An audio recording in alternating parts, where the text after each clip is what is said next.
गुरु प्यारी साध संगत जी, प्रेम से कहना धन निरंकार जी। साध संगत जी, आज हम विचार प्रभा से भक्ति का उद्देश्य क्या है ये जानेंगे।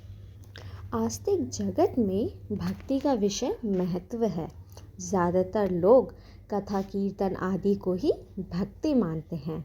उनका विश्वास है कि भक्ति में खुश होकर भगवान फल देंगे, दर्शन देंगे। संसार जो भक्ति कर रहा है वह परमात्मा को बिना जाने की जाती है। ऐसी भक्ति का लाभ नहीं मिलता। भक्ति के लिए बाबा अवतार सिंह जी कहते हैं, भक्ति लो की अजय न समझे, रबनु पाना भक्ति है। भक्ति का आरंभ ही तब होता है जब प्रभु को पाकर इसके साथ नाता जोड़ लिया जाता है। अगर हमारे जीवन में कोई आया ही नहीं तो हम प्यार किससे करेंगे, भक्ति किसकी करेंगे, बलिहार किस पर जाएंगे। जैसे किसी माँ की गोद में बच्चा अगर आया ही नहीं तो वह प्यार किससे करेगी, उसका स्नेह किसके साथ बनेगा।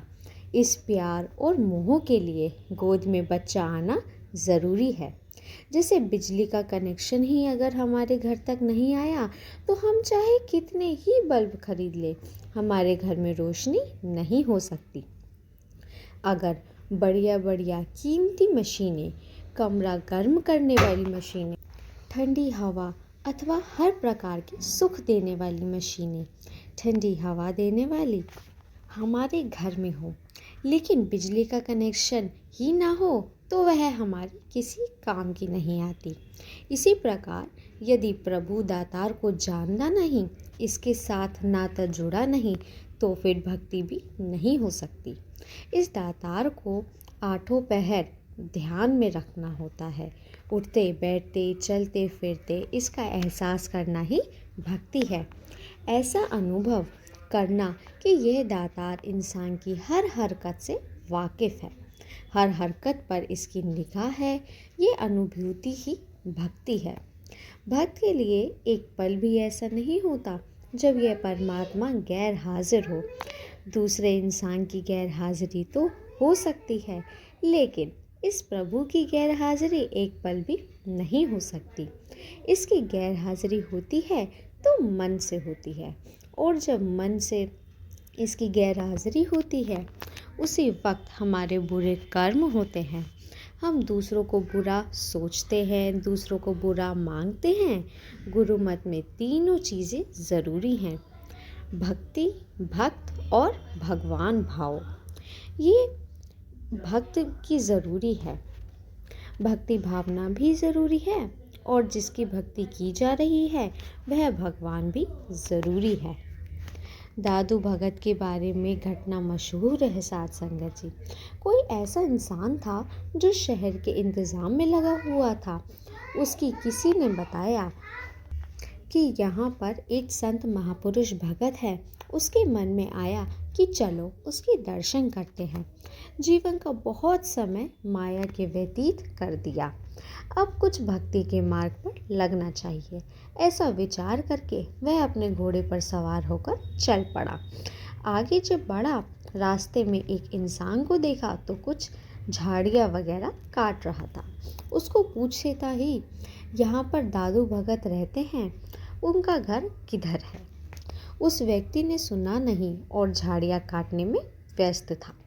आने वाले ने फिर पूछा, मुझे रास्ता बताओ कि भगत कहाँ रहते हैं? फिर भी उसने जवाब नहीं दिया। जब उससे सहन नहीं हुआ और उसने घोड़े के ऊपर से ही उस इंसान को लात लगा दी, नीचे गिरा दिया और हाथ में जो घोड़े के लिए चाबुक थी, चाबुक से भी उसे मारा तथा घोड़ा बढ़ा और आगे चल गया। आगे जाकर एक और इंसान से पूछा कि दादू भगत कहाँ रहते हैं? उस इंसान ने कहा कि जिस रास्ते से आप आ रहे हो उसी रास्ते में कुछ झाड़ियाँ थी जिनसे आने जाने वाले लोगों को दिक्कत होती थी। दादू भगत उन झाड़ियों को साफ कर रहे थे। वह व्यक्ति ये जानकर बहुत दुखी हुआ कि अनजाने में उसने भगत का अपमान हो गया है। उसने वहाँ जाकर दादू भगत से माफ़ी मांगी तथा बोला कि मुझे माफ़ कर दो, मुझसे बहुत बड़ी भूल हो गई है।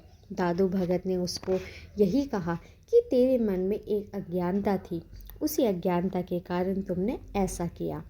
अब जब तूने मुझे जान लिया है, अब तो तू आकर के नमस्कार कर रहा है।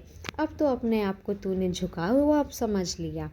अज्ञानता के कारण ही तू गलत व्यवहार कर रहा है, इसलिए दोष तेरा नहीं अज्ञानता का है। अज्ञानता के कारण ही इंसान भूल कर बैठता है और भटक जाता है। इंसान को सच की पहचान नहीं होती, इसलिए वह ऐसे कर्म करता है। जब उसे सत्य की जानकारी हो जाती है, रोशनी प्राप्त हो जाती है, तो फिर सही मार्ग पर उसका चलन हो जाता है। महापुरुषों की यही विशेषताएं होती हैं। इस मालिक की पहचान कर लेते हैं, इस सत्य की पहचान कर लेते हैं, फिर संसार को भी इसी मार्ग पर चलने की कोशिश करवाते हैं। यही भक्तों का चलन है। हर एक इंसान को इस प्रभु ईश्वर के साथ जोड़ने की कोशिश करनी चाहिए। प्रभु के साथ जुड़ेगा तो दूसरों के प्रति गैर ईर्ष्या मन से दूर होगी। अगर प्रभु की पहचान नहीं होगी तो दूसरे इंसानों को बेगाना मानेगा, दूसरों को नीचा मानेगा, दूसरों को अछूत मानेगा। ऐसा मानकर चलता रहेगा तो घृणा, वैर, क्रोध और अभिमान से भरा रहेगा और समान भाव से व्यवहार नहीं कर पाएगा। जिस तरह से सूर्य के उदय होने से, उसके चमकने से सारी चीज़ें रोशनी में आ जाती हैं, सारी चीज़ों का पता चल जाता है कि कौन सी चीज़ कहाँ पर पड़ी हुई है। जब तक सूरज नहीं चढ़ता तब तक अंधकार होता है और अंधकार हमारे लिए ठोकरों का कारण बनता है। अंधकार में भ्रम ही भ्रम हुआ करते हैं। एक रस्सी भी पड़ी हुई साफ नजर आती है।